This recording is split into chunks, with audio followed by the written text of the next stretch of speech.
OCHUKO, on the other hand, had already entered SS2. At this time, Eloho was 16, OCHUKO was 14, and Tega was 18 years old. The day Eloho's admission came out, Tega, OCHUKO, and their mother were extremely happy. They cooked rice to celebrate.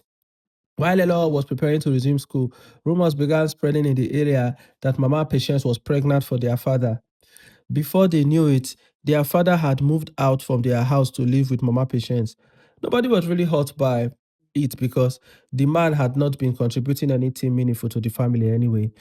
On the day Ella was going to resume, they were traveling to Ile-Ife when Tega advised her seriously while they were still in the bus. He promised her that he's going to do everything to support her schooling. Tega spent the night in the boys' hostel at Obafemi Awolowo University, and the next morning he returned to Warri. Tega called Ella when he got to Ore while his vehicle was still moving. He told her that he was still in the journey. He called her again when he was in Benin. He told her that his phone battery was really low and that if they didn't hear from him, they should not panic. Ella resumed classes the next day. You know how 100 level can be so overwhelming for new student. She was moving up and down doing her registration and had not eaten anything till afternoon that day. By evening, she had gotten the full list of fees that she needed to pay, so she decided to call Tega and informed him.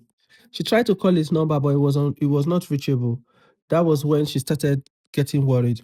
She immediately called her mother, and her mother told her that Tega was fine, that there has been no electricity in their area for 3 days. That night, Eleanor dreamt of Tega smiling at her, waving her slowly and fading away. She called home again in the morning, but they told her that Tega was perfectly fine, that it was just a dream. After 3 days, Eleanor traveled back to Warri because she could not stay without hearing from Tega anymore. When she entered their compound, she saw Tega's picture placed on a white table. Many people were outside and inside the house. She rushed inside the house to ask what was happening. That was when she saw her mother, Brosakbos, and OCHUKO. They were all dressed in black. In fact, everybody in the compound was dressed in black. The truth hit her. Reality struck that Tega was no more. What happened? She asked as she cried uncontrollably. One of their aunties explained that Tega had a car accident after passing Benin. Eloho cried until she passed out. She woke up in the hospital with a drip attached to her. By the time she arrived in Warri, Tega had already been buried.